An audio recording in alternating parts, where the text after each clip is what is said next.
Welcome back, ladies and gentlemen, to another installment of Let's Talk Fantasy Football. That's right, I said installment. Normally we say episode or edition. I decided to do something different. I'm your host tonight. My name is Nick Walsh, and I'm here with my good friend, my pal, my drinker of Corona and limes tonight. I'm here with Matt Rogers. Matt Rogers, what's going on, dude? Not much, Walsh. What is up with you? I have the precise limes. I have the podcast Coronas. And I'm also going to take a page out of your book, I think, and do something different in fantasy going forward myself. What's mix that? it up a little bit. Installments. No, I'm just saying you're going from episodes to installments, changing up the game plan. I'm thinking it's time for me to start doing the same. Because if you listen to there's nothing better than doing a recap podcast after you did the preview podcast, and you can just reflect on all of your mistakes and everything that you said wrong and just address it straight up. So, it's got me in a mode of reflecting. Yeah, that's what we're here to do. We're here to recap week 9. We're here to talk about all the things that we fucked up last week and a couple things that we got right. We're here to break down all the news that you guys need to know. I have some thoughts on the podcast beverages, and I'm interested to get your thoughts on that. But first, though, I do want to give a shout out to Bench Boss. Bench Boss is the revolutionary app that allows you to play fantasy football live while watching the game on TV. You can predict the plays, the result of the play, and literally play fantasy football. And you can sign up for that beta now by going to letstalkfantasyfootball.com/benchboss. So, Rogers, I have to get this off my chest. So, normally, as you know, when we're doing the podcast, we have a couple beverages. I normally drink Budweisers, just, because they're classic. The past couple ones, I've been drinking Miller High Life 40s for some reason. But tonight, I ended up going to the liquor store, the little corner store by my house, to get a couple beers. And I was like, I'll get some nicer ones, some beers that I haven't tried yet, which – it's hard because you go in there, and I don't know about you. Tell me if this is the same with you at your corner store down in LA, but up in San Francisco, man, you go to buy like a beer that you haven't tried before, and at least 95% of the beers that you've never tried before on that shelf are IPAs. And it fucking sucks because I don't like IPAs. I don't think they're good. And it's like, just get me like some craft beer, like on like the one night that I want to drink like a nice beer, something I haven't tried before. Give me like more than 2 options to fucking try. It's brutal, dude. Yeah, I agree. And I'll build off that by saying that you actually, when we went, for those of you that don't know that listen, me and Walsh were college roommates, and you opened up my world to a classier beer selection, if you will. Not that it was IPAs, but just, that there's more than just Budweiser and like Busch Light, pretty much. You opened up my world. But still to this day, while I like to sample beers, and we try everything on the podcast. I've had podcast wine during mock draft season. I went with the Rolling Mocks every time. And when I go into the little bodega on the side here, I always kind of want to mix it up too, but I have no idea what the hell I'm doing with beer selection. So I don't like IPAs either. I just see IPA, and I'm browsing with everybody else like I know what the hell I'm doing.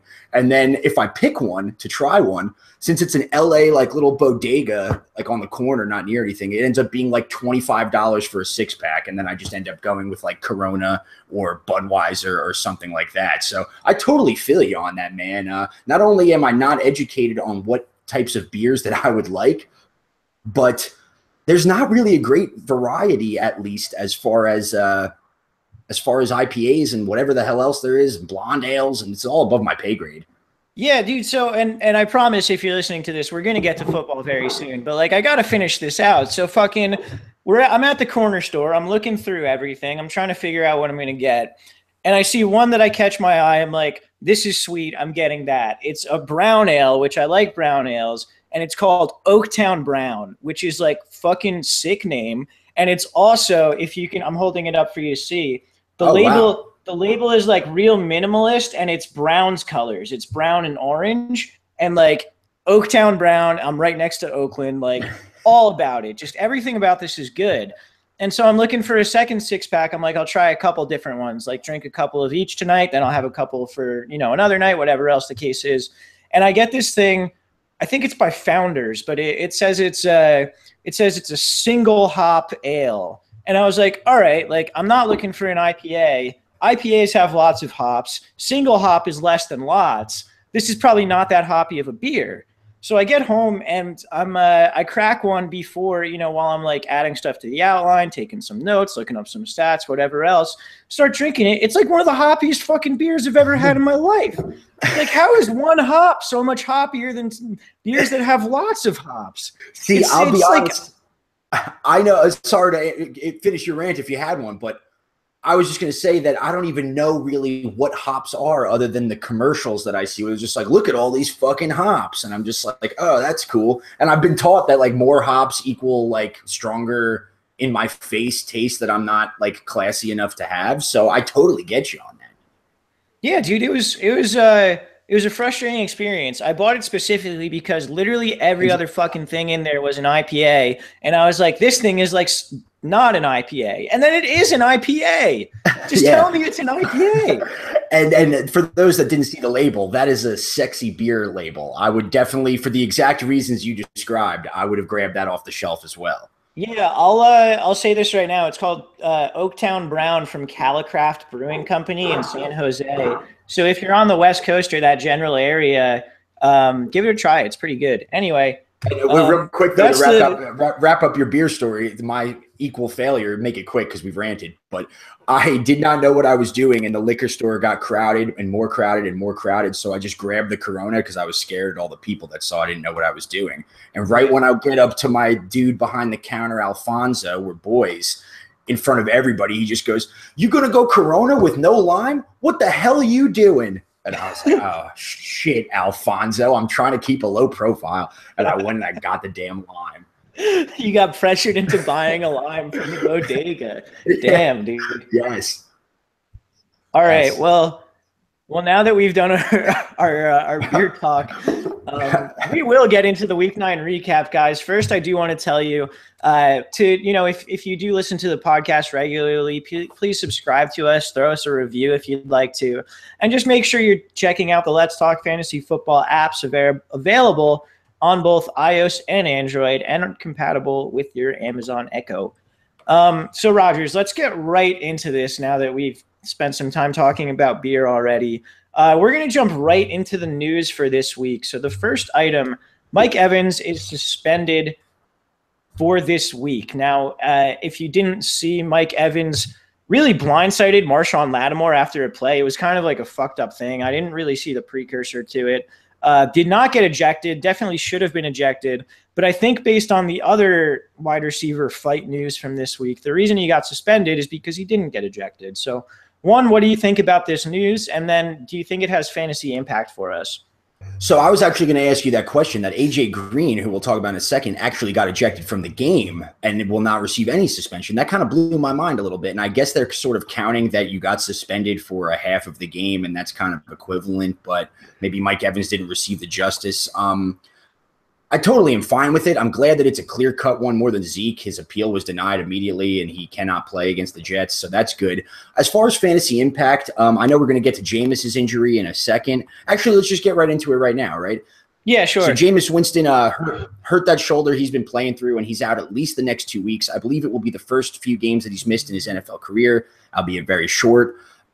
And Ryan Fitzpatrick will get the start against the Jets. I see you have a note here about his revenge game against the Jets. Oh, yeah, dude. Fitz revenge game fucking gets psyched.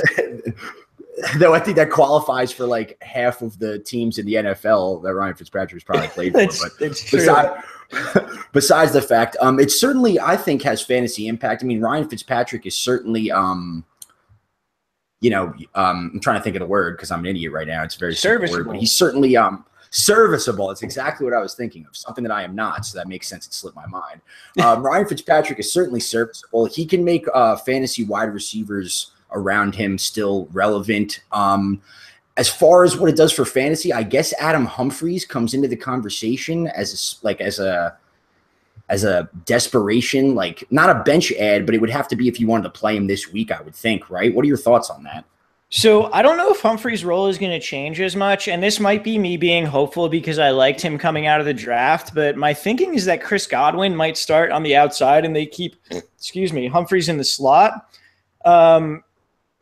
I guess we'll see, really, and keep an eye on the reports going into the week. But I like Chris Godwin a lot as like an athletic profile and as a receiver. So, keep an eye on it. I don't think there's a specific ad we really want. And I don't know if you're really going to be that desperate to start either Adam Humphries or Chris Godwin with Ryan Fitzpatrick. Maybe. I mean, maybe in deeper leagues, but it's I don't know if it's necessary. I feel like there are other plays out there. Maybe one of them will make a good DFS play going into the weekend, depending on how the reports go, depending on what comes out during the week. But that's a good point though, because I agree with you now that Chris Godwin would be the guy that would really assimilate into that role, whereas Adam Humphries' boost is maybe a couple more targets. Right, exactly. So I mean, keep an eye on that throughout the week. In general, the Bucs have been not somewhere to get fantasy points. So I don't think we should be really overthinking this, just because if Mike Evans is getting one catch for 13 yards on this team, what the fuck are Chris Godwin and Adam Humphries going to do? That's a good point. And just to bank off that, Deshaun Jackson going forward for this game. I know they'll get to it in the preview, but I mean, I feel like whatever your roster needs for any Buccaneers will be the same. Mm-hmm. Ones that you owned, like Deshaun Jackson, he's still a wide receiver, low wide receiver 4 for me. Cameron Brate is still a low tight end 1. Doug Martin, if you're going to roll with him, this shouldn't change it, right? I mean, yeah, which we can talk a little bit about Doug Martin later on, because I don't know if I trust him very much going forward. But anyway, let's move on from this news. We talked about AJ Green. He is not suspended, so play him as you would this coming week. Obviously, he was disappointing this past week. I had him in my matchup against you. It did not make a difference. I still kicked your ass, bitch. I was actually going to mention that if you listened to the preview last week, I discussed all the crazy moves that I was trying to make against you with Ryan Grant and Eddie Lacy and all these dudes. And the only solace I can take out of that matchup was that none of it mattered. I could not have done anything. You owned my ass. I had a really good week this week, and I will say I'm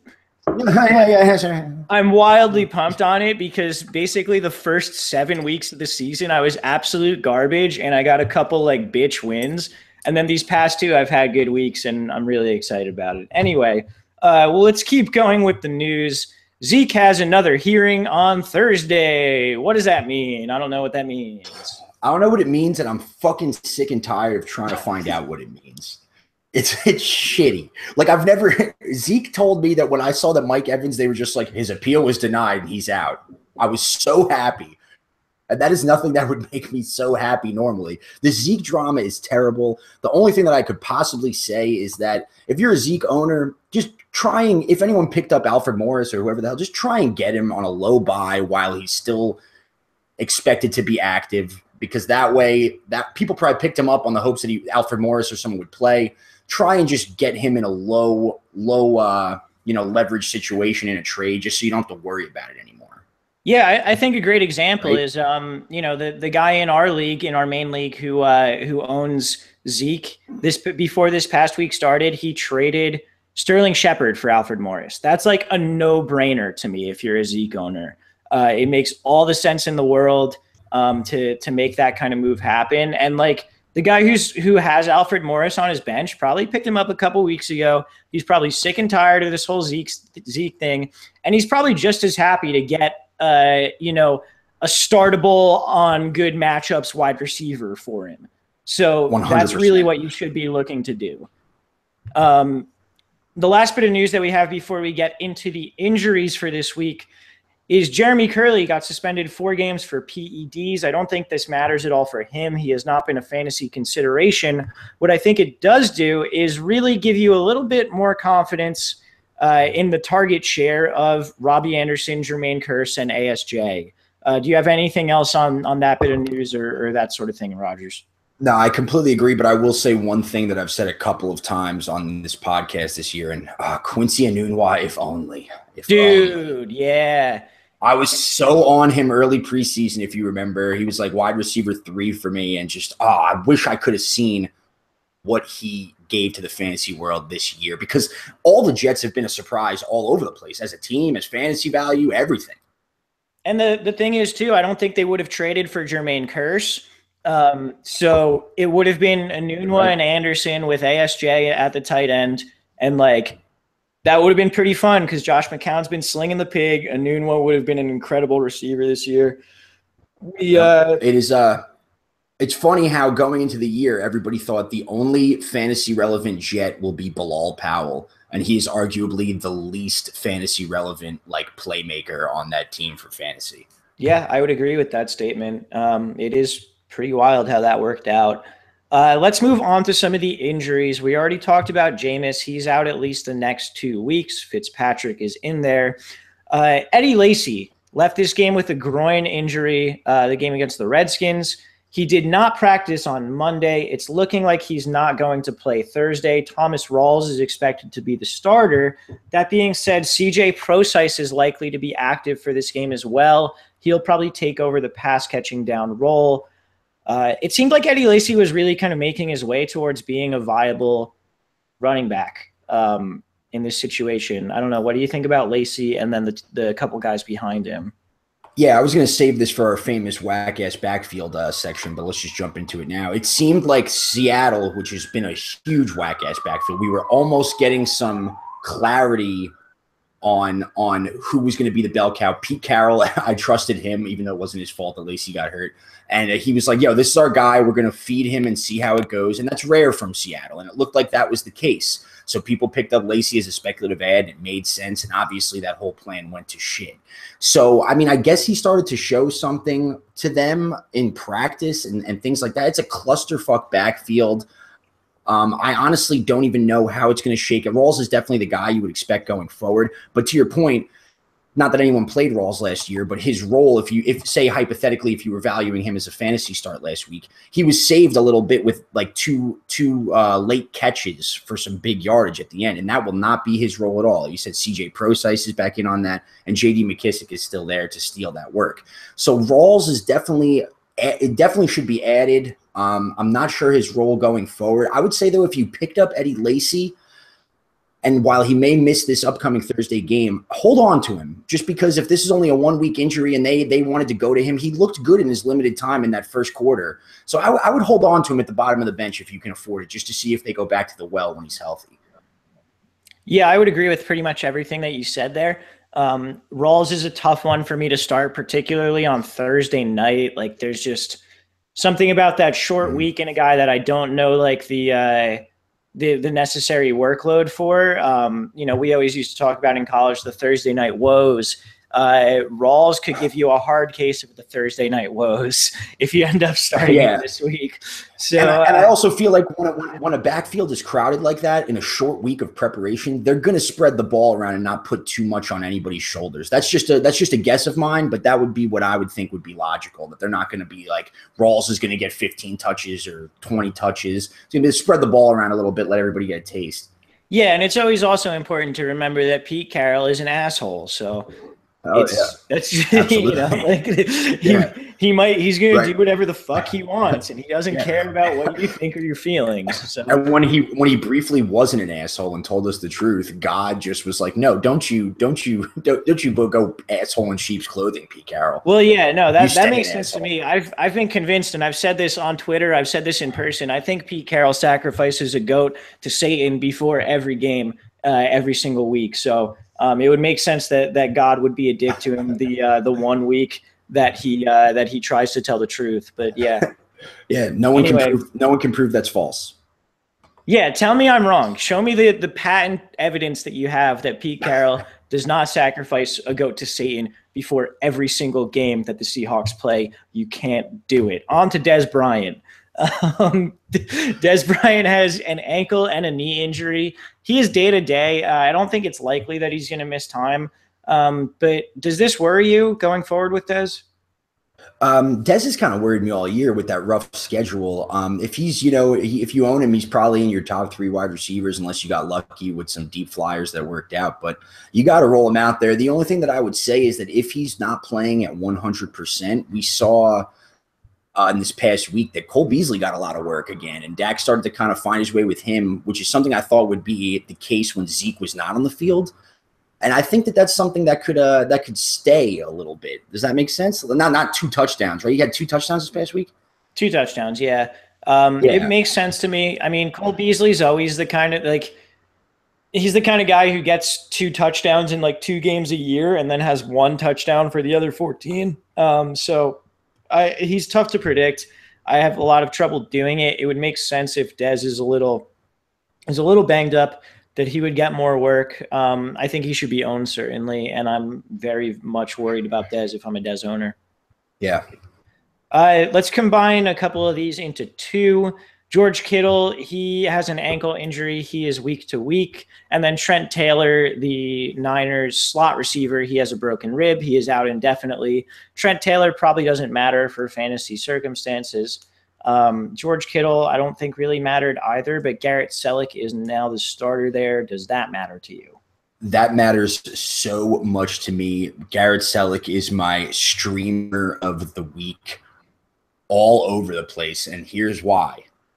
The Giants have given up a touchdown to the tight end in literally every single game this year, including Tyler Higbee, who me and Shrek called on last week's podcast. Every single game, a tight end has caught a touchdown against the Giants. And I think that in the tight end roulette pool, I think that is enough to bank on if you're working at a streaming tight end situation. I think that's a very fair point. And that's something historically that the Giants, this isn't like, it's been 9 weeks, but still, this isn't like a fluke thing. Like, Giants give up touchdowns to the tight end. It's just the way they scheme their defense, and it's been the way they've schemed their defense for years. That's been a trend. So, yeah, I'm right there with you. I think Garrett Selleck is a nice play this week. Yeah, also a little update, too. I mean, after George Kittle, and even while George Kittle was still in the game, Garrett Selleck had 4 targets. C.J. Beathard is not really the greatest quarterback, but George Kittle is also already ruled out for this Sunday. So I think if you're desperate for a tight end, Garrett Selleck is a good waiver ad, as good of a streamer on the tight end roulette pool as any. Yeah, I will probably have him in a lot of my daily lineups as well this week. Sticking with tight ends, Ryan Griffin has a concussion. He's week to week. I don't think that's particularly relevant for fantasy because Tom Savage is now the quarterback in Houston, and Tom Savage fucking sucks. Do you have any other opinions on that? Silence. Cool. Tyler Lockett, he did not seem to have an injury in this game this past week, but he didn't practice on Monday. Keep an eye on it. I don't think it matters too much, really, other than maybe a bump in target share for guys like Paul Richardson and Jimmy Graham going forward. What do you think about Lockett? I actually read a very unreliable fantasy source with very few Twitter followers that I follow, but it was good food for thought that from I forget the analysis that he put in there with numbers to support it, but he said that due to the fact that Patrick Peterson will be shadowing Doug Baldwin, if Tyler Lockett were to miss the game, Jimmy Graham may see some double coverage. Not that that should really factor into your Jimmy Graham usage, but apparently they're thinking about they think that the Cardinals would go into a double team with Jimmy Graham over the middle with some safety help. It's kind of just something that I saw and I thought kind of was interesting and could make sense. Not anything to bank on at all. Okay. Yeah, that's interesting. My initial reaction is that I don't really care because the rest of the secondary, besides Patrick Peterson for the Cardinals, has been absolute fucking garbage this year. Yes. And I don't know that double teaming Jimmy Graham is going to prevent him from catching jump balls over the middle, particularly with, people who have been burned all year. So I don't know how much stock I'm putting into that, but I think it's a fair point. Yeah, your fact is definitely worth more than mine. I just thought food for thought, wanted to throw it out there. Definitely should not affect your usage on anything.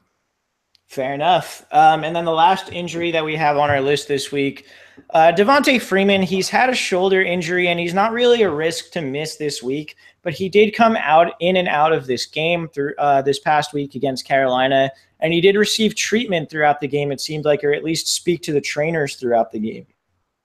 I'm worried about Devontae Freeman. He really hasn't produced at a high level in several weeks. I'm not sure that I think he's worth starting every week. Is that too much? I think it may be too much, but so here's what I'll say. I agree with you completely. One, the Falcons in fantasy overall have been relatively disappointing. I mean, Julio Jones is still a wide receiver one, but based on where he was drafted, overall a disappointment for that value. Matt Ryan hasn't had a 20-point fantasy game yet. It's kind of weird. Mohamed Sanu, I should say, he's been fantasy relevant. Oh, he's been great. I shouldn't say that.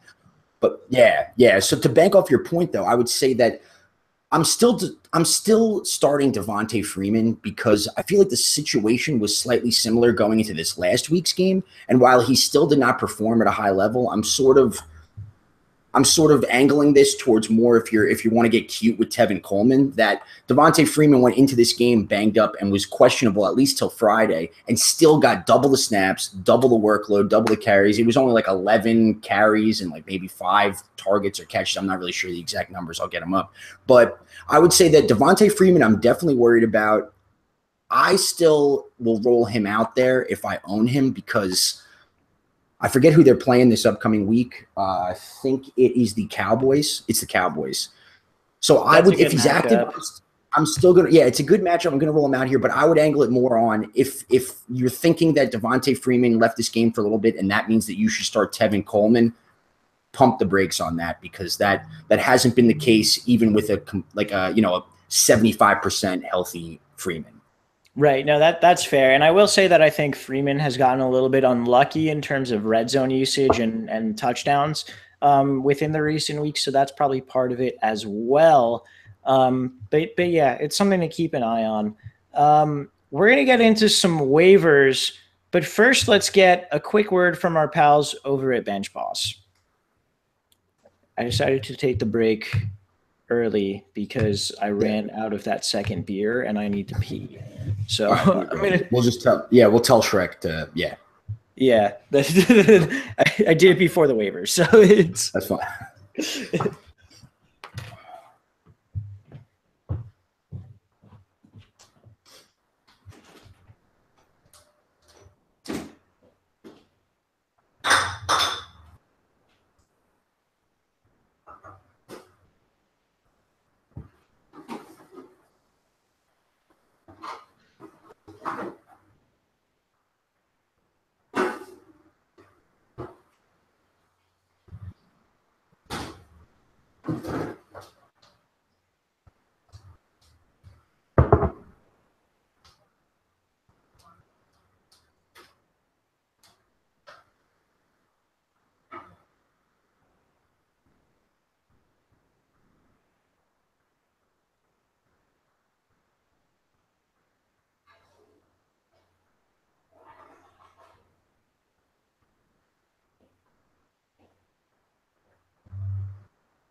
Word.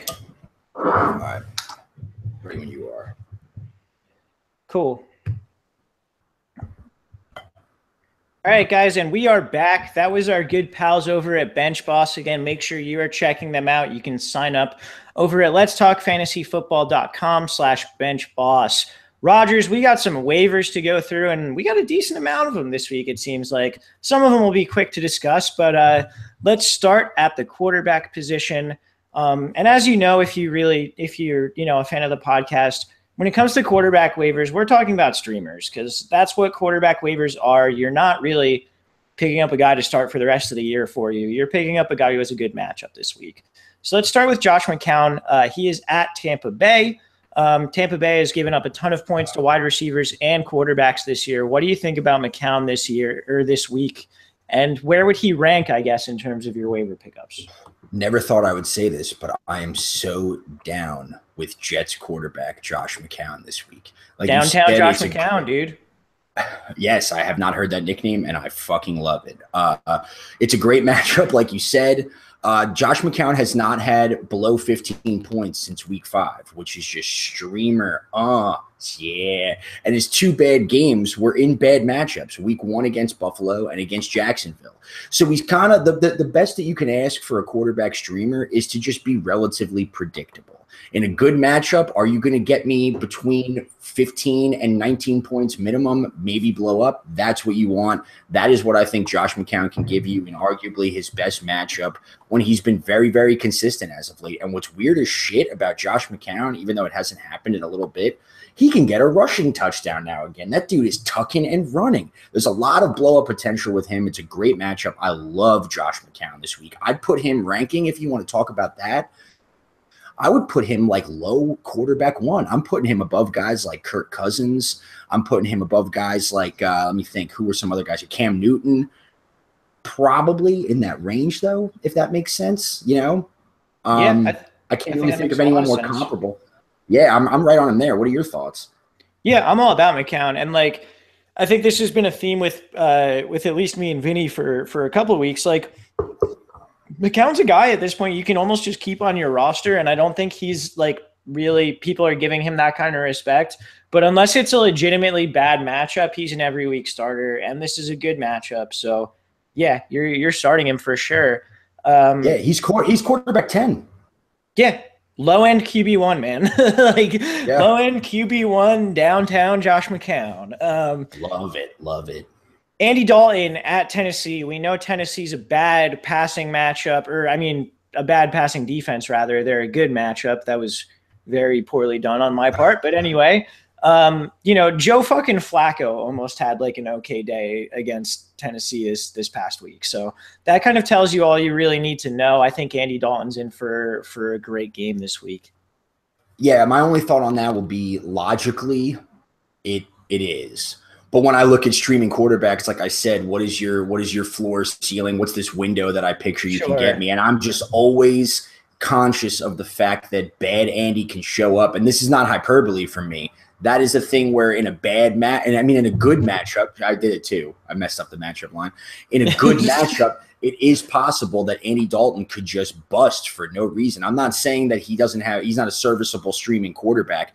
It's just when I'm valuing guys like, say, for instance, him versus Josh McCown, I think that McCown's floor is higher, even though Andy Dalton is in just as good of a matchup. Does that make sense? Yeah. Yeah, no. If you look at if you think about who you think has a better chance of getting you 8 fantasy points, it's 100% Andy Dalton between those two. Right. He's almost in Jay Cutler territory in that regard, where in theoretically great matchups, he still doesn't have a floor. So I understand that. I think this is a theoretically great matchup. I think if you can't get guys like McCown or the next guy that we're going to talk about, or maybe the next guy, I don't know if he's available as much in most leagues, but I think Dalton's an okay pickup. I think he's a worthy start this week. Yeah. The next guy we're going to talk about is Jared Goff versus Houston. I'm going to take a moment to pat myself on the back because I said he was the #1 streamer of the week this past week. I picked him up in a ton of leagues, and he had 30 fantasy points. So I'm going to take the W on that one. I think it's another good week for Jared Goff this week. I agree, and we just saw Jacoby Brissett and T.Y. Hilton completely tear up this Houston defense. The Rams have been great, and you can see what's good about them is with Jared Goff, when they go up and they're in control of the game, they don't stop throwing. Yes. Which they still feed Todd Gurley, but it's good that it's not a team where it's like, oh, we have a young quarterback, we're up by 2 or 3 possessions at halftime, we're still going to throw the ball, and they still throw downfield. And I will also say I'll take another slight L from you for last week, because when you said that, I was like, yeah, I like it, but I don't love it. And that's why I'm not that good at stuff. you are good at stuff, man. You just got this one wrong. Yes. But the thing I like about this is the Rams are a 12-point favorite this week against Houston, which is insane on the surface level. Like, if you had told me that in August, I would tell you you're fucking crazy. But that doesn't scare me off of Goff because, like you said, they're not afraid to keep throwing the ball. They also involve Todd Gurley in the pass game a little bit. This past week, Todd Gurley had 25 points. Jared Goff had 30. Like, the two of them having big games is not mutually exclusive. So I like Jared Goff a lot this week. It sounds like you do too. I do. Quick thing I want to say, we don't have to analyze it. Mm-hmm. Coaches of the year coming down to Sean McVay and Todd Bowles, possibly. I was going to say Sean McDermott. Yeah. That's a great choice too. Absolutely. Oh no, yeah. That's the right choice. But I'm just saying the final, I think that's a conversation that I was going off the fact that nobody ever thought that we would say like Todd Bowles and Sean McVay are like top 4 for coach of the year. Yeah. Sean McDermott should win. You're right. Sean McVay, it's like the crazy contrast between old man Jeff Fisher and Sean McVay is like wild. Like, Jared Goff had one of the worst quarterback seasons of all time last year. And now he's not going to win it because Carson Wentz exists, and so do several other players. But like, Jared Goff would be in top 10 for MVP votes right now, I would think. That's how good of a season he's having. I mean, Sean McVay is making people in LA like football in the NFL, I should say. Yeah, which is crazy. Insane. Yeah, I always tell the story, real quick digression. But when I first moved out to Los Angeles was right when the Chargers were moving to Los Angeles, and I bought a copy of the LA Times, and the front page in huge letters was Taco Bell will now serve beer at all of their Los Angeles locations, and the very, very bottom right of the front page was San Diego Chargers relocate to Los Angeles. That was not the story over Taco Bell beers. That's classic. That's a great story. Yeah. Let's get through our last quarterback on this list. Cam Newton versus Miami. The big thing with Cam is that the past 4 games, he's averaged more than 8 rushing attempts per game. That gives him a floor. I'm down with Cam against this pass defense. What do you think? I agree with that exactly. That's the only reason, though. And the bad defense and the rushing now becoming a little more prevalent in that offense. All right, let's move on to running back. So the first one we have on the list, we talked about him really already, Thomas Rawls. I don't know if I'm comfortable with it, but it's probably worth a pickup, right? Yeah, I think it's definitely worth a pickup. I'm not necessarily a start, but I'd honestly put him at the high end of like RB4. I mean, he's going to get some work at least. Right. Yeah, I mean, I think we talked about it enough before, I think. But yeah, that's pretty much the extent of it. Danny Woodhead, he's supposed to come back, what, week 12? 11. He's eligible off IR week 11, and he's already practicing. Okay, so, I mean, it's worth looking at, certainly, because Buck Allen has been getting the passing down work and has not been impressive. What do you think about Woodhead? I think it's a situation where only if you can afford it. Like, if you're a good team that has bench room that you're thinking, I can watch this guy play for 2 weeks before I put him into my week 13 lineup or the playoffs or something like that. It's a situation where if you're fighting for the playoffs, it's not worth it to me, because when are you going to put that guy in your lineup and hold your breath? Yeah, that makes sense to me. You got to have that roster spot where you're willing to kind of burn it for a couple of weeks. And, you got to have enough depth that you don't need to start him for a couple of weeks. So if that's the case, sure, get him on that depth ad and see what happens. Because you got to keep in mind, sorry, real quick, but he's only eligible for week 11, which means they could slowly phase him in. And if you own him, you're going to want to see it before you put him in your lineup. So you're talking maybe he gets full workload week 12, week 13 is almost a fantasy playoffs that you're playing him. So only if you got that wiggle room. Right. And what is full workload on that team? Is it, 15 touches a game? I mean, it's not going to be, Zeke Elliott type workload no matter what. Oh, yeah, most definitely not. I'm saying the Ravens blow, and if we start to see that they're just willing to check down to Danny Woodhead all the time in these games at the end, then more than Buck Allen, then that's fine. Right. No, that makes sense. Devontae Booker is the next guy up on our list. We've seen him really get an increased role in this Broncos offense the past couple weeks. The Broncos do fucking suck. Brock Osweiler is really bad.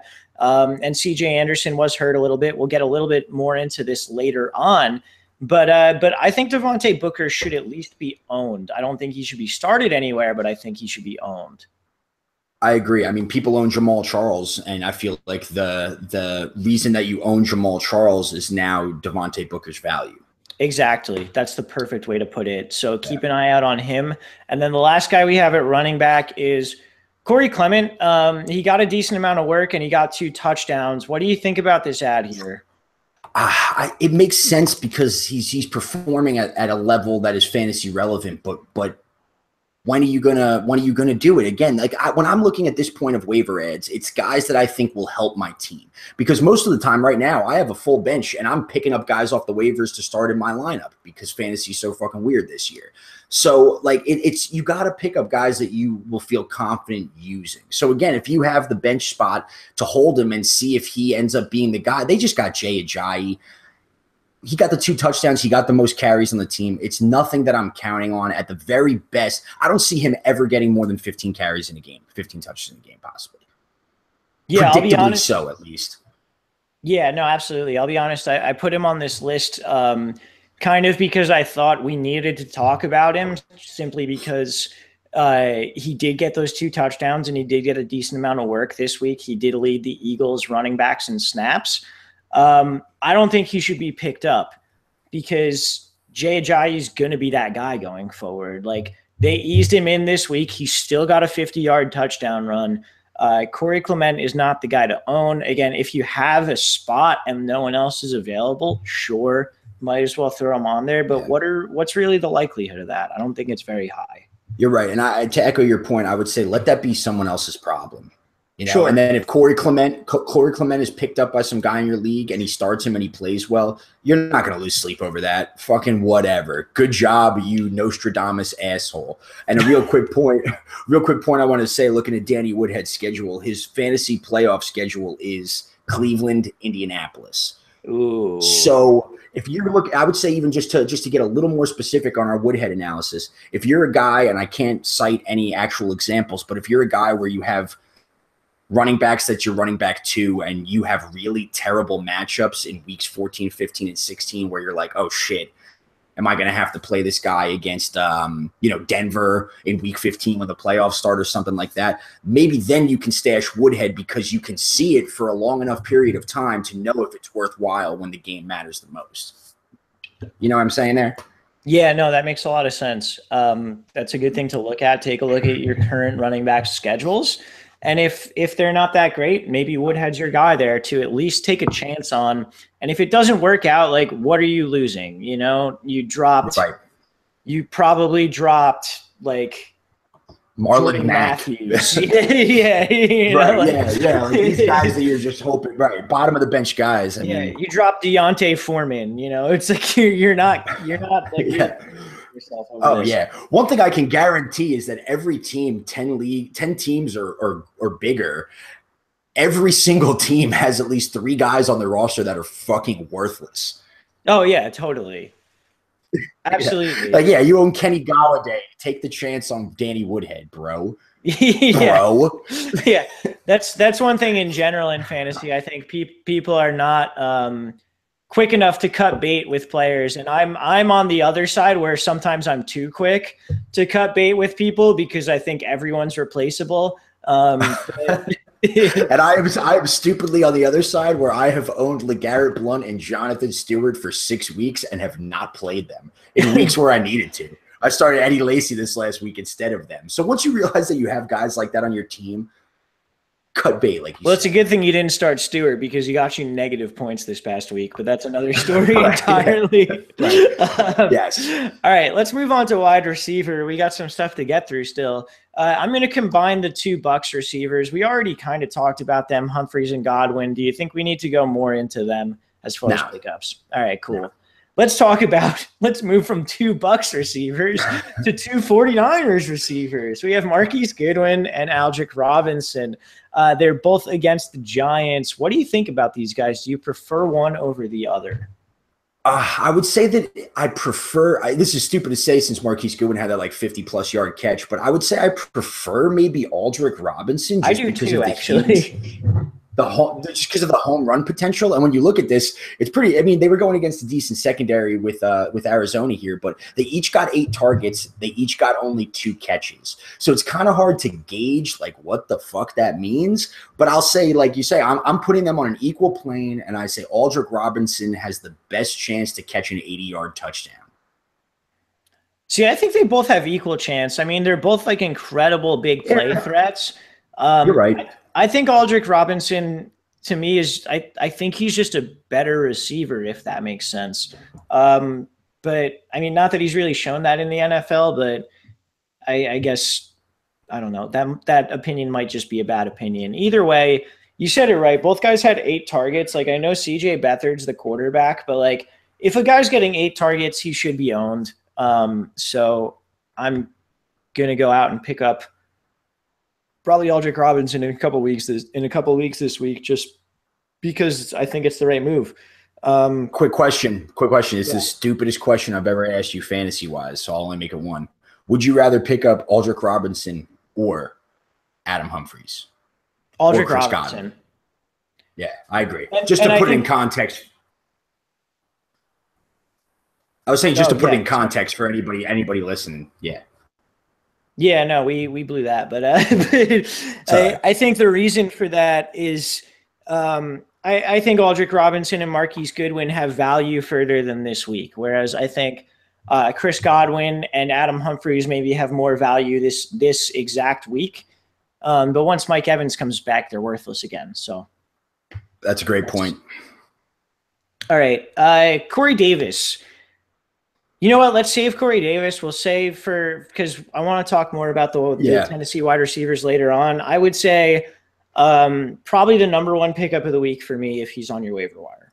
Yeah, I mean, he should be 100% owned. There's like we said, there's so many garbage players owned out there, like the Kenny Galladays and fucking whoever the hell. He should be owned in every single league. Yeah, and we'll go into more detail on the Tennessee wide receivers in just a little bit. Josh Doctson, he's clearly a starter on this team. He got 5 targets, 3 catches, 59 yards. I don't know how much I trust him, but he should another guy who needs to be owned just because a starting wide receiver like that needs to be on a roster. I agree. And one little point that I'll say is I kind of was that sentiment was confirmed in my mind when I forget what it was, maybe 2 weeks ago. The Redskins were on like Monday night or Sunday Night Football, and they were on like the 5-yard line, and Josh Doctson caught a touchdown in the back of the end zone. And I was like, all right, you're on the field for these plays. I looked at you as a big play rookie. Like when he first caught that touchdown this year, when it was like 1 catch on 1 or 2 targets for a 50-yard touchdown or whatever. It's like now you're going to be scrambling in the back of the end zone and Terrell Pryor's sitting on the bench. That makes it all the more attractive. Yeah, absolutely. Corey Coleman. Sorry, go ahead. One more thing. I cut you off. I'm sorry, but that franchise needs him to develop and be good. He is a huge cornerstone of them going forward. So that's something else to like bank on. You know, Aldrick Robinson is not a future pillar of the 49ers offense, whereas Josh Doctson is. So they're going to want to get him in. Yeah, if nothing else, their division is already won by the Eagles, and they should see what they've got in him for the rest of the year. So if they're following that logic, then he should get a lot of targets going forward. Corey Coleman is the next guy on the list. He is eligible to return week 11 against the Jags. That's a bad matchup. The rest of the matchups are pretty good, and Corey Coleman has literally been good in like almost every game he's been healthy in. So I'm all about picking up Corey Coleman and stashing him on your bench. I agree. But again, you won't know till after week 12 because the Jaguars matchup is nothing to gauge his value going forward off of. That's fair. Yeah, that's definitely fair. I mean, unless he goes off on the Jags, which would be very surprising. Yeah, who knows? I mean, he's a weird archetype for a wide receiver, so like it's possible he could confound them a little bit, but I wouldn't bank on it. Plus, question right after that Jacksonville matchup, is that right around potential Josh Gordon return? Yeah, and no. If so, fuck it all, man. I'm done. I don't want any part of it. That's a fair take as well.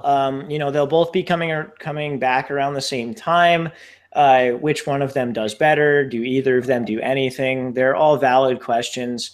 These are stash guys. They're not guys you need to go out and get. They're stash guys. So keep that in mind as you're looking at your waiver wire this week. And then last guy I put here, just because I think he probably has been dropped a decent amount. Marquise Lee. What do you think about him, Roger? Oh, yeah, he scored his first touchdown this past week. He's getting the most targets out of anybody on the Jaguars with Allen Robinson out for the year. I think Marquise Lee is like a wide receiver 4 or 5 going forward right now in PPR leagues. The targets are there. And like you said, you said before, I forget who we were talking about the volume of targets. And this story is the same for Marquise Lee, in my opinion. Yeah, no, very much agreed. Got to be owned. I'm a guy who's dropped him over the past couple of weeks in certain leagues. I think he should be picked up this week. Let's move on to tight end. We talked about Garrett Selleck. He's our number one guy really this week. Greg Olsen, this is another stash, but he's going to be coming back. The Panthers got rid of Kelvin. When he gets back, he's a lock for like 8 targets a week, you would think, right? Oh, yeah, that's why I would say he's less of a stash than everybody we've talked about that's coming back off injury or whatever the hell's going on. Right, because he's a sure thing stash. Right, he's been with Cam since he was drafted. I mean, he's the longest tenured Panther on that offense for sure. It would surprise me if he didn't get the workload that you just alluded to. So if he's healthy, he's a tight end 1 every time. I mean, we're talking about starting Tyler Higbee last week and fucking Garrett Selleck right now. So I'm very down with Greg Olsen going into a playoff push for sure. He's eligible week 11, right? That's when he's eligible to come back. I believe week 12 actually. He went to IR one week later. Okay, all right. So week 12. It's again, if you have an extra roster spot, you're not sure what to do with it. You're struggling at tight end. Maybe you're streaming tight end. Greg Olsen's a nice pickup because he's probably on the waiver wire. Vernon Davis this past week had 9 targets, 6 catches, 72 yards in that atrocity of a game up in Seattle. If Jordan Reed's out again, I mean, Vinny and I said it last week, and I'm sure you guys did as well. He's an every week start when Jordan Reed is out. Yeah, I actually like 4 weeks back with Shrek said that Vernon Davis is my first ever tight end handcuff. That I think if you can afford it and you own Jordan Reed on your team, pick up Vernon Davis because you're set at tight end forever. Yeah, absolutely. When he's out, when Jordan Reed is out, Vernon Davis produces. If he's still on your waiver wire, you can pick him up and play him this week. Or you can play him when Jordan Reed's active because he's probably going to leave in the first quarter with a broken nail. Also very possible. And then our last guy on this list, Charles Clay. It's been quiet. I feel like it's been underreported, but he is supposedly on track to return against the Saints this week, despite not practicing on Monday. I'd be skeptical in terms of how much he's going to produce, maybe whether he's going to get full snaps coming back from this. But Charles Clay was great before he got injured this year, so keep an eye on it. Mm-hmm. Do you have anything else on tight ends, or are you good? No, I'm good. We covered it. All right, cool, man. Let's get into some cool shit and some weak shit, and then we will let you guys go. All right, so we were saying before we'll talk about the Tennessee wide receivers. So the usage is important here, and this is the way it broke down.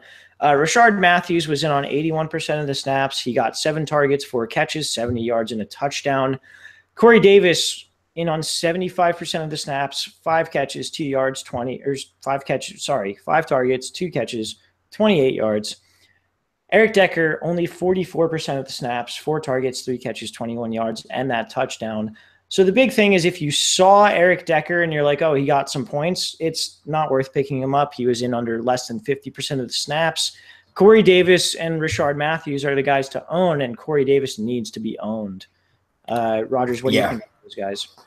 Yeah, I agree. He's the receiver that I trust the most because if anything, it will only increase his workload. I would think if anything, they might have been easing him back into it. It's the same as you said for the Redskins right here. The Titans are going to want to see what they got. I mean, the division's a little more wide open there, but they got to develop that offense with all the youth that they have. And to your point that you said with Eric Decker, I completely agree. I value him the exact same off his 0 catches performance the week before because you follow that up with a veteran wide receiver on that team getting the fourth role, if you will, to, Delanie Walker, the tight end, and those 2 receivers. Right. He's the afterthought. When are you going to play a fourth passing option that has been consistently awful this whole year? Don't buy into Decker. You said it well. I agree with all of that. Yeah, this week did more to solidify the fact that Decker's not a worthy person to own for me than the 0 catch week did, honestly. Also, did you see the touchdown he caught? Wide open. Oh, yeah. He was just wide open. Like, there was literally no one. Long coverage. Yeah.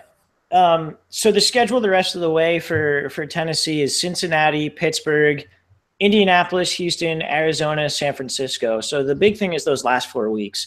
And we talked about, Arizona, they're bad other than Patrick Peterson. The other 3 matchups are all solid matchups for the wide receivers. I really think Corey Davis is a guy who might explode during the fantasy playoffs, really might help you out based on that schedule. Yep. I think that he's at limited production right now. Right. Yeah, no, I agree with that completely. The next thing that we have here is Alshon Jeffrey.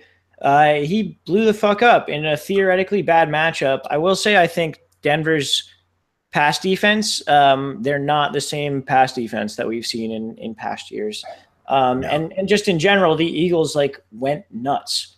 What do you think about these Eagles? Are they legit? Is Denver's pass defense a fluke? I don't know. What are your thoughts here?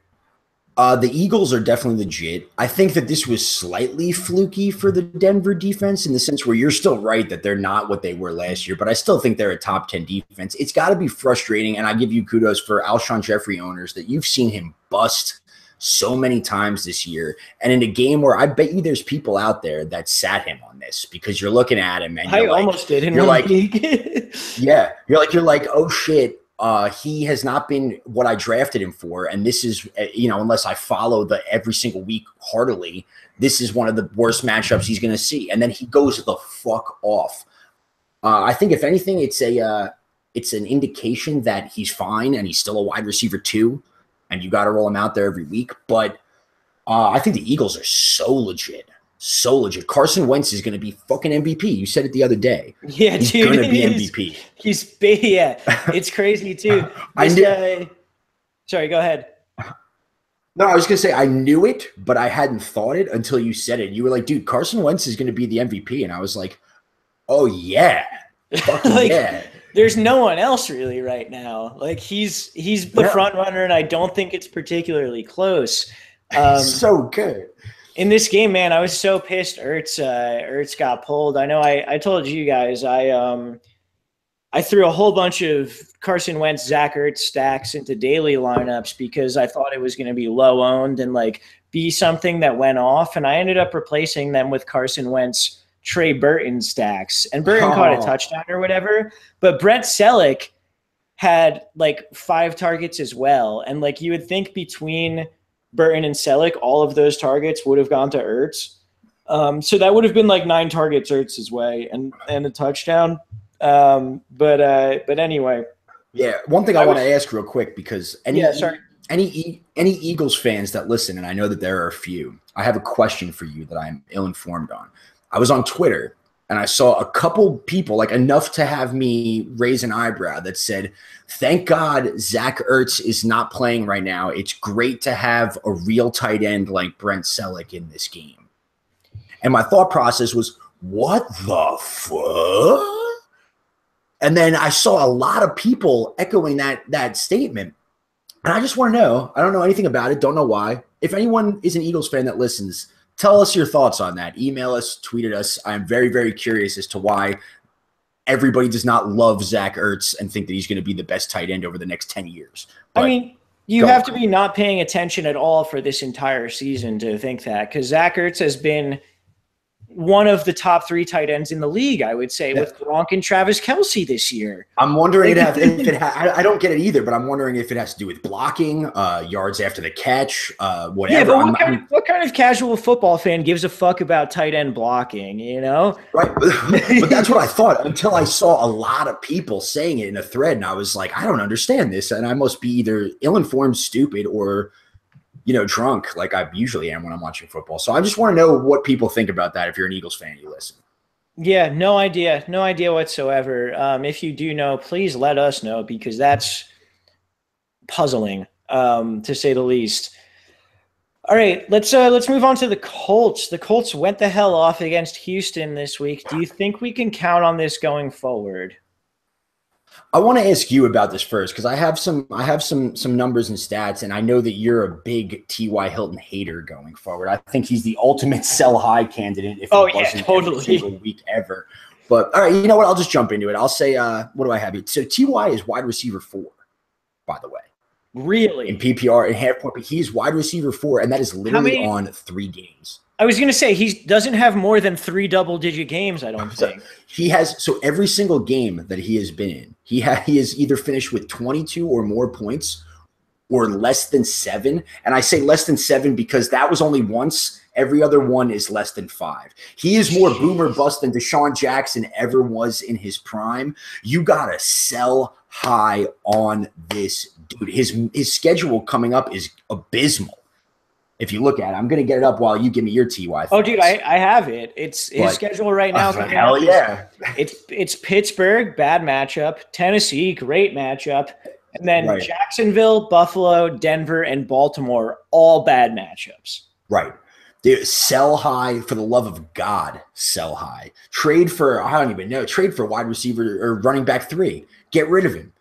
You don't want to do that to yourself in the playoffs if you make it, because you'll want to play him. That's all I got to say. It sucks riding that. I own T.Y. Hilton in 2 leagues, and oh God, it sucks.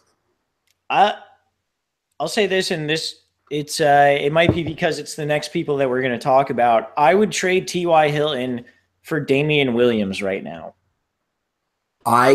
Here's what I'll say. That would scare me, but I would think probably Damian Williams will have more points for the next 4 weeks. That's what I'm saying. Right. But that's what I'm saying. You got to try and prey on that. So that's a good point, because if I was the only thing is T.Y. If you drafted T.Y. Hilton in the first 2 rounds, you're probably an idiot. Mm-hmm. Right? So because of the whole Andrew Luck situation. So you're going to be a guy that thinks that T.Y. Hilton is worth, whatever the hell he did this 1 week. I would not buy T.Y. I would sell. Dude, I agree. Damian Williams, I couldn't sum it up better than that right there. That is like right around the bottom of what I think is logical and acceptable for him. I want no part of him. Yeah, zero part of T.Y. or any of the Colts offense, maybe other than Jack Doyle, for the rest of the year. Yes, I agree with that. And also for people that listen to the preview, I told them that I was in a league where I had to start 2 49ers and 3 Colts. And I started Jacoby Brissett, T.Y. Hilton, and Jack Doyle, and then Marquise Goodwin and Carlos Hyde. And I went the fuck off. Yeah, dude, that worked out really well for you. I went for a league high. I went for a league high. And I was just like, slap it, suck it, slap it, suck it, all over the place. Sorry. That's classic. All right. Let's Sorry. No, that is great though, because that worked out completely. Yeah. Let's move on to the Dolphins running backs. We had Kenyon Drake. He got 55% of the snaps. He had 9 carries for 69 yards. Nice. His long carry was 42 yards. So, 8 carries for 27 yards. Otherwise, whatever there. And then 6 targets, 6 catches, 35 yards. And then we had Damian Williams, 45% of the snaps, 7 carries for 14 yards. Not much there, but 6 targets, 6 catches, 49 yards, and a touchdown. They were both usable this week. I like Damian Williams more going forward. I think he's a better running back. I think the Dolphins will hopefully see that going forward. What do you think about these guys? So I'll defer to you and I'll make it succinct and say that I'm not right in saying this, but I'm very glad that I have no dog in this fight because it's going to be stressful, especially with the rest of your team. And the last thing I want to say about it is why couldn't this happen with Jay Ajayi? Like when Jay Ajayi got traded, I was like, okay, well, they had Jay Ajayi and they couldn't find any sort of run success with him. Why would I assume that it'll happen with anybody else? And it did, as you said, and it's split. I also think that there's just as much of a chance as the roles are the same as it's not. If that's not an annoying slap me in the face statement, you know, like I trust it just as much as I don't. Right. That makes a lot of sense. Yeah, no, I understand where you're coming from there. Yeah, I mean, I think Williams is the better back overall, and in situations where I don't know, I defer to which one I think is more talented. So I'd prefer to have Williams, but I'd also be just as happy to not have them in there. That being said, they both did okay. So, you know, if you need to, keep giving it a try, I think. Yeah, I wouldn't doubt that one of these guys will be a top 20 running back each week. I'm just glad that I don't have to worry about it, even if I'm wrong. That's definitely fair. Moving on to Alvin Kamara, he fucking went nuts at your expense, bitch. Yeah, you put that in here just for me. That was not on the outline I saw this morning. And that's just a you're trolling me right there. Oh no, you're absolutely you're 100% correct. Alvin Kamara had 42% of the snaps, but 10 carries, 68 yards, a touchdown, 7 targets, 6 catches, 84 yards, and 1 touchdown. He really went off, and it was great. I got to tell you. I would say though that Ingram this week could be weak shit if that's the way you're looking at it. He still got 60% of the snaps, so I wouldn't worry going forward. But he didn't really get any passing down work, only 1 target, and he didn't get in the end zone, which, you know, to be a productive fantasy running back, you need one of those 2 things. Yeah, as he shouldn't have gotten any passing down work because holy fucking Alvin Kamara. I told you the other day, and I'm going to say it again, when Alvin Kamara scored like his 6th touchdown of the game or whatever it was, I just ran out on my balcony. I ran out on my balcony and did a huge Alvin of the Chipmunks. And then a bunch of dogs barked at me and someone said, "You're high, go away," which wasn't true. But one thing I'll say about this, to your point about Ingram, is that me and Shrek speculated that after that 2 fumble game in the week before, in week 8, I believe, we were like, is Mark Ingram going to be in Sean Payton's shitty all windows doghouse, or what's going to happen? So to see him still have that lead back workload is enough for me going forward that it's okay to trust. Yeah, no, absolutely. Despite the fact that he didn't really produce, he did get the majority of the snaps, and Kamara even fumbled in this one and still got work after that. So it seems like we kind of know what's happening with these 2 guys. They're both still starters going forward every week. Kamara just kind of got on the right side of variance this week, and you got fucked because of it. Correct. And then the last one that we want to talk about for cool shit, we kind of talked about it before, the Rams, man. I mean, everyone except for Cooper Kupp had a huge game. Robert Woods went off. Sammy Watkins caught a touchdown.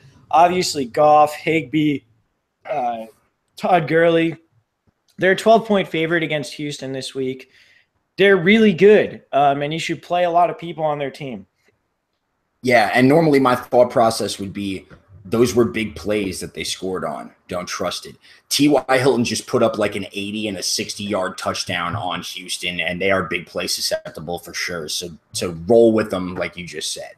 Yeah, absolutely.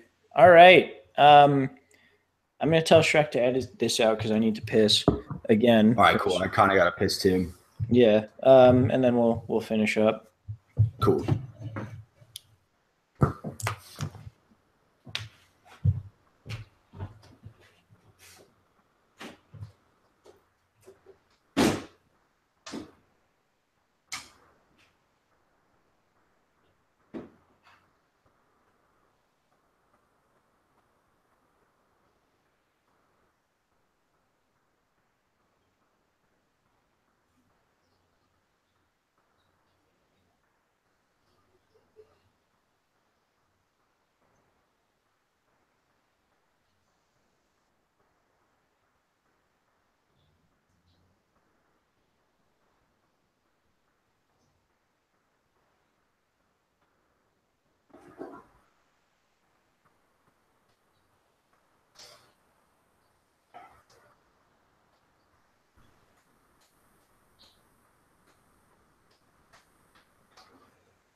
good.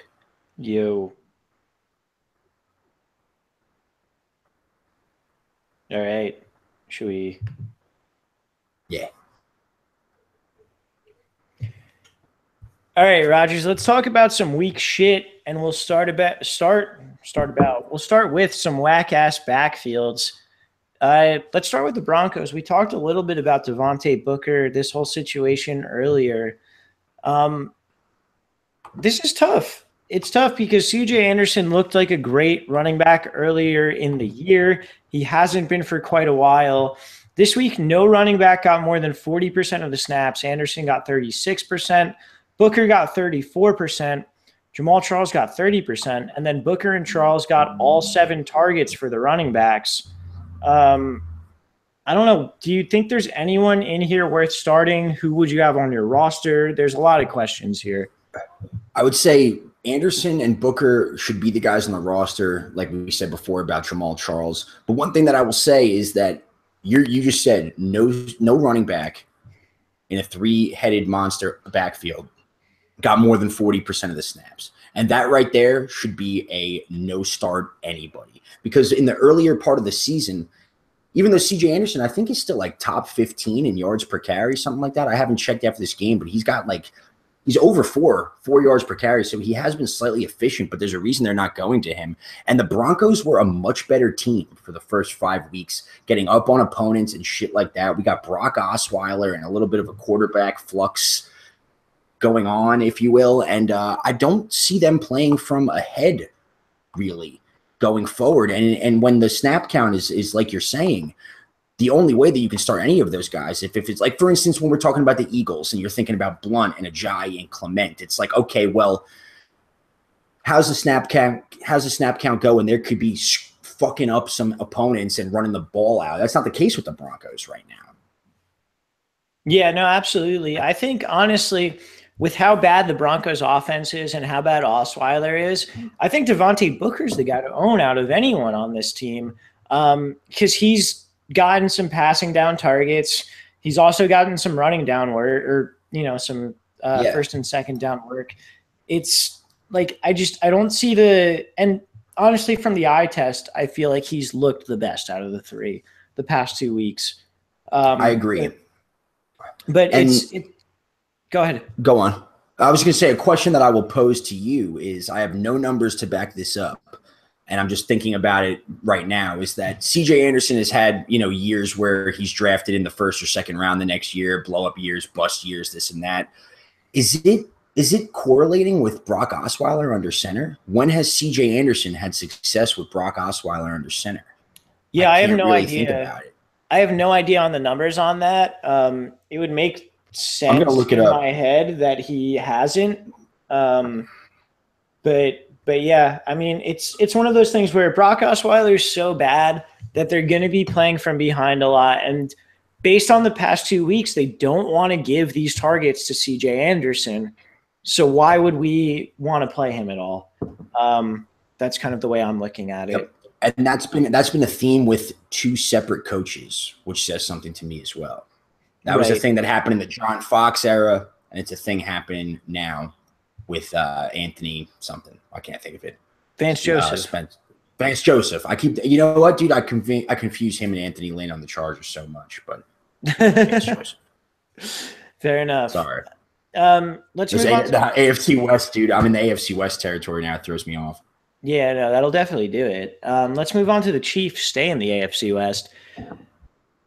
This is one that might hit close to home for you, man, because Kareem Hunt only got 9 carries and 5 targets on 54% of snaps. Charkandrick West only got 1 carry. He did have 6 targets, and he was in on 40% of snaps. I thought this was going to be a blow-up game for Kareem Hunt. Dallas's run defense has not been great. I thought he was going to really go off, but since the first couple of weeks, Hunt's trajectory has kind of been downhill. What do you think about him going forward?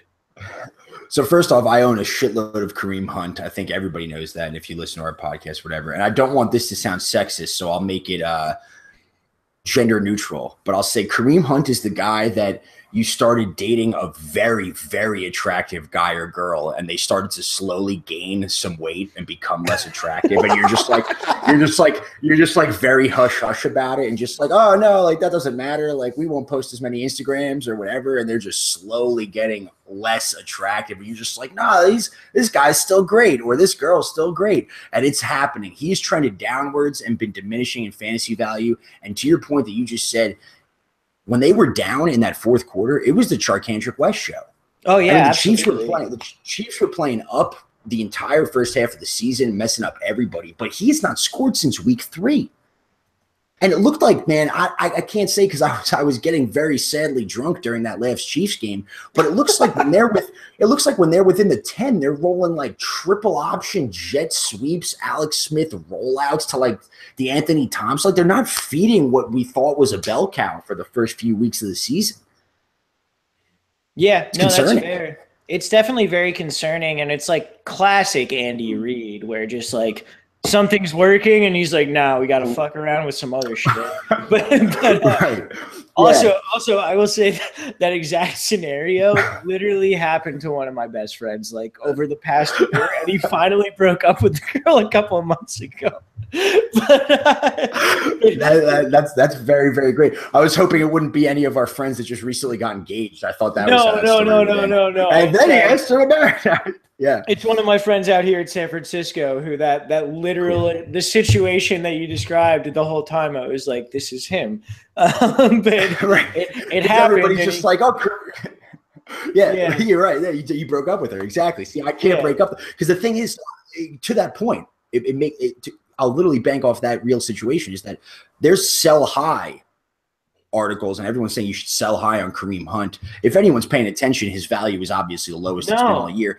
And if you don't think, let me just finish my thought, and I want to know what your thoughts are after, is that if you are a good team and you're panicking on Kareem Hunt is what got you into relevance. Like, in our league that I own Kareem Hunt, my team would not be good and I'd have like 3 less wins if it was not for Kareem Hunt. So I'm riding or dying with him the whole way because God forbid you trade him away and the AFC West gets a little bit tighter and they start feeding him a little more. God, I would just, oh my God, I would be doing what I did with my last ex-girlfriend that did the exact same plump style and just start calling her up at midnight, very, very sad and drunk when I well, I'm so sorry. I value your personality. Yeah, no. The reason I said no there was it was me saying no as in you can't sell him high because he's not a high valued right now. If you have Kareem Hunt, like you said, you are riding and dying with Kareem Hunt because you can't sell him at his lowest value of the year. And if you like it, it just doesn't make any sense. Like you have to hope that he gets back to what he was doing earlier in the year, or you're kind of fucked. That's basically the two options. That was what I did in college. I went to college with a girlfriend, and the same thing started happening. I was like, I got to ride or die with you because I don't know what the hell else is out there. How I'm going to fix this otherwise. So you just got to keep going. Also, same with boyfriends. Not being misogynistic here. Your boyfriends, I'm certainly fatter than I was when I started dating. We're getting into less fantasy football after dark tonight. But anyway, I think we covered Kareem Hunt well enough. Let's talk about the Ravens backfield. We did a little bit already, but I'll go through the stats for this. And again, this is going to get skewed because Danny Woodhead is coming back. But right now, Alex Collins getting 36% of the snaps, 13 carries, 43 yards, 1 catch, 3 yards. That's not great. Buck Allen, 46% of the snaps, 7 carries, 21 yards, 8 targets, 7 catches, 44 yards.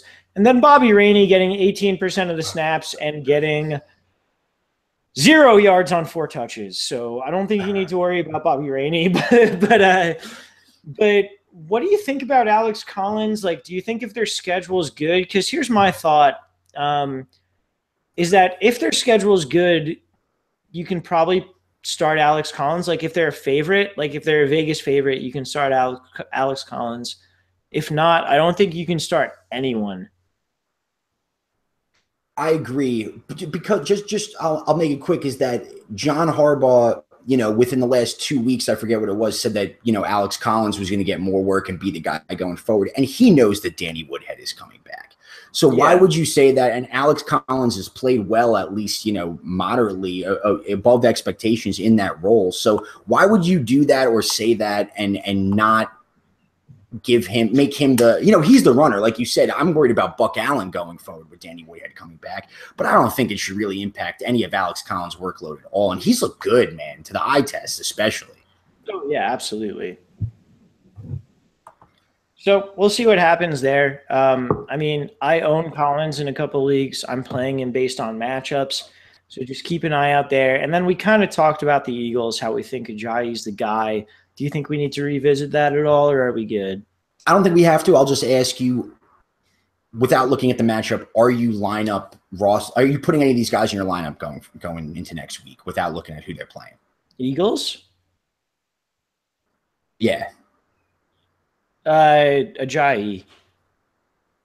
No, right, like I'm saying, or any of them? Like Ajayi will maybe find lineups if it works for them, but anybody, I'm saying. Yeah. Yeah, I'm just playing Ajayi. Cool. Yeah, okay, cool. I agree. Sorry, I made that harder than it had to be.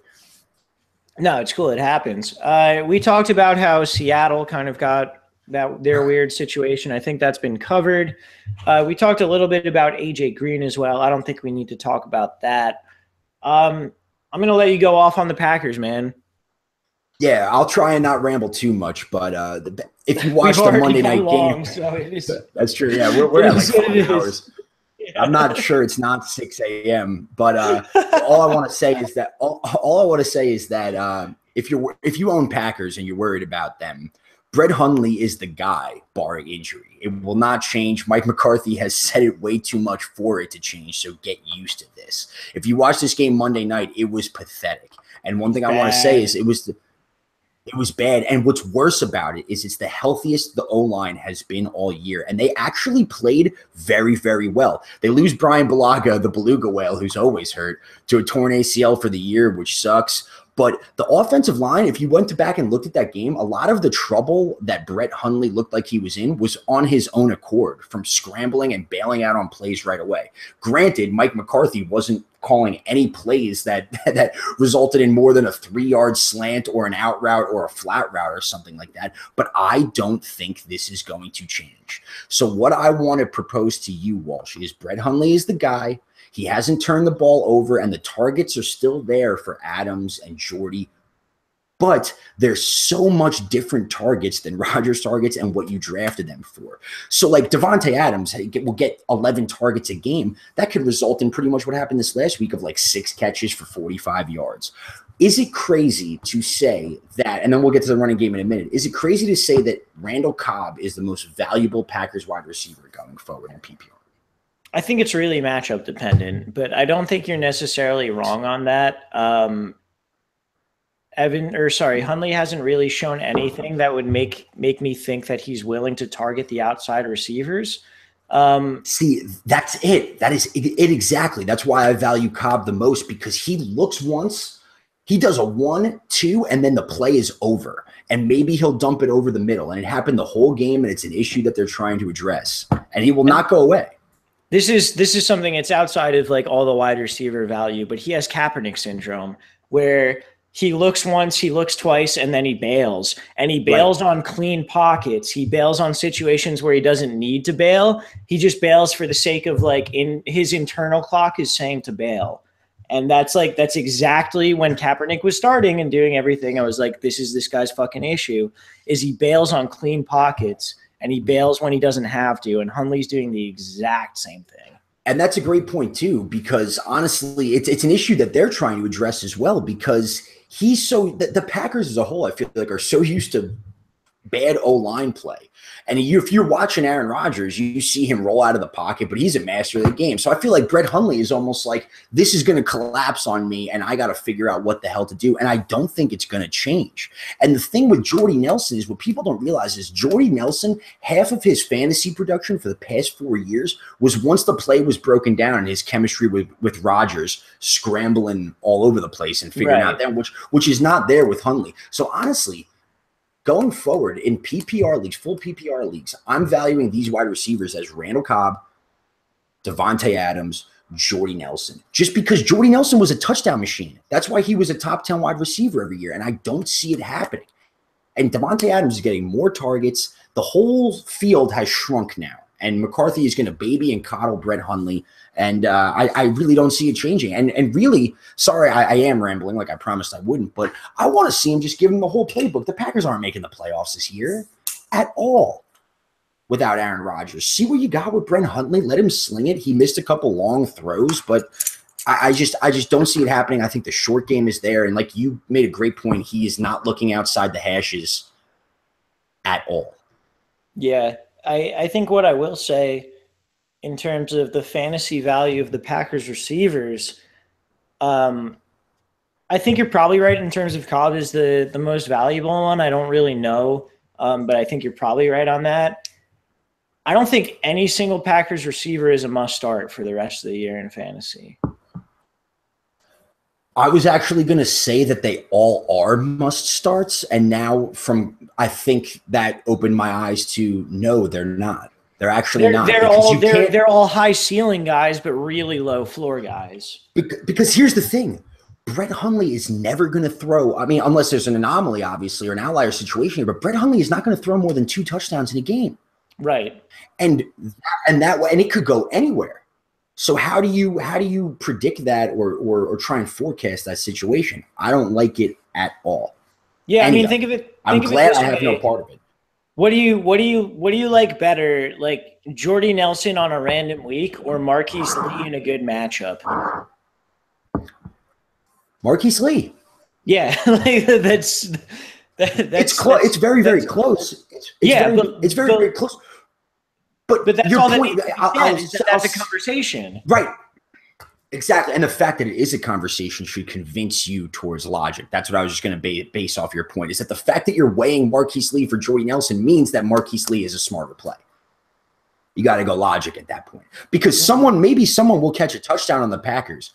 Good luck fucking figuring that out. The only thing that I'll say is that they should be playing down a lot. They should be playing from behind. And Brett Hundley has been efficient.